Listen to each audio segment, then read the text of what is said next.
آج عدالت نے کیا فیصلہ دیا ہے؟ بسم اللہ الرحمن الرحیم.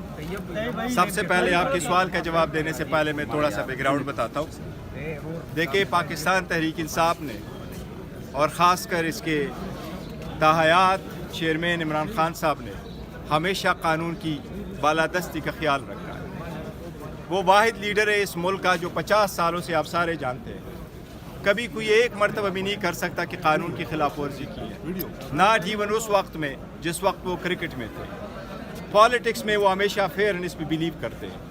لوگوں کو، امپائروں کو ساتھ ملا کے کھیلنے پہ بلیو نہیں کرتے. ہم نے ہمیشہ قانون اور آئین کی پاسداری کرتے ہوئے اپنے پارٹی کے اندر اگر ڈیموکریسی آپ کو نظر آتی ہے وہ صرف اور صرف پاکستان تحریک انصاف میں خان صاحب کی وجہ سے موجود ہے، اور اس کی زندہ مثال میں آپ کے سامنے ہوں.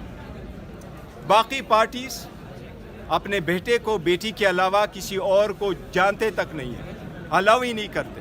ان کی ڈیسیجن ڈرائنگ روموں میں ہوا کرتے ہیں. خان صاحب نے ایک ورکر کو منتخب کر کے مثال قائم کی ہے کہ اسی کو کہتے ہیں جمہوریت. اسی جمہوریت کے تناظر میں الیکشن کمیشن نے 13 سپٹمبر کو ایک آرڈر ریزرو کیا تھا اور 23 نومبر کو اناؤنس کر دیا اتنی ڈیلے کے بعد، اور ہمیں 20 دن کا ٹائم دیا کہ اپنے انٹرا پارٹیز الیکشن کراؤ. قانون اور آئین کے مطابق، ہمارے پارٹی کے کنسٹیٹیوشن کے مطابق اور اس میں جو رولز بنے تھے اس کے مطابق ہم نے free and fair and transparent election کروائے.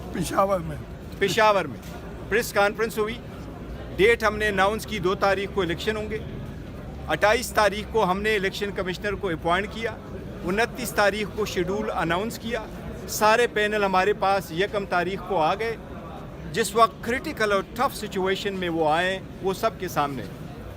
صرف ایک پینل آیا، وہ ان اپوز منتخب ہوئے. لیکن ہمارے رولز اتنے ڈیموکریٹک ہے کہ رولز میں پرووائڈڈ ہے کہ اگر ایک پینل بھی آئے تو جہاں ووٹر جمع ہوئے ہیں ان سے بھی آبجیکشن لیا جائے گا، ریزولوشن لے کر کے فائنل ہوگا.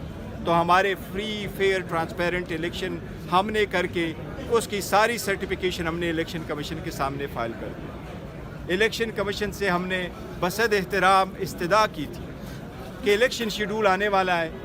کسی بھی پولیٹیکل پارٹی کا اس کا نشان، اس کی ایک آئیڈینٹی ہے. ہم اس آئیڈینٹی کو پریزرو کرنے کے لیے، کیونکہ P T I almost 70% Pakistani کو ریپرزینٹ کرتی ہے، اس کے لیے ہم نے درخواست کر لی کہ آپ ہمارا سرٹیفکیٹ ایشو کریں. آج میں نے عدالت کے سامنے ایک پٹیشن فائل کی تھی.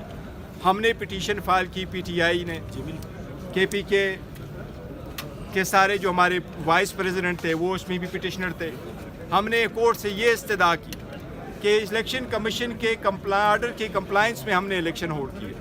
ہمارے جو ایکچوئل ورکر ہے کسی نے بھی چیلنج نہیں کیا. کوئی بھی قانون میں ایسا پروویژن موجود نہیں ہے جس کو بیس بنا کے الیکشن کمیشن کسی بھی پولیٹیکل پارٹی کو بشمول پی ٹی آئی کے انٹرا پارٹیز الیکشن کو دیکھے.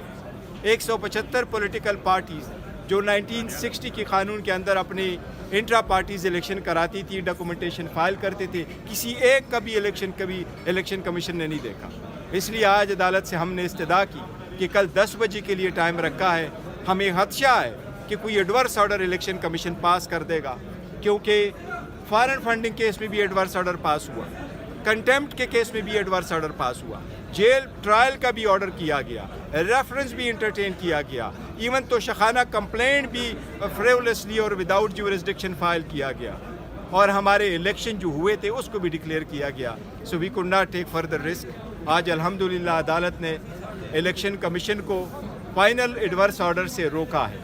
ہم چاہتے ہیں کہ پروسیڈنگ ہو ہمارے، اگر وہ نوٹیفیکیشن ایشو کر دے تو بہت اچھا. وہ ہم نے سارے قانون کے مطابق ڈاکومنٹس فائل کیے، پر ہمیں خدشہ تھا کہ اگر الیکشن کمیشن ایڈورس آرڈر پاس کرے تو ہمارے بیٹ پہ ہمیں بہت خطرہ پڑے گا، جو ہم افورڈ نہیں کر سکتے، کیونکہ بیٹ اور پی ٹی آئی پاکستان کے 70% عوام کی نمائندگی کی نشانی ہے. انشاءاللہ تعالی ہماری عدالتوں سے یہی توقع رہی ہے، اور عدالت نے آج الیکشن کمیشن کو ریسٹرین کیا ہوا ہے فار فائنل آرڈر انشاءاللہ. بیرسٹر صاحب یہی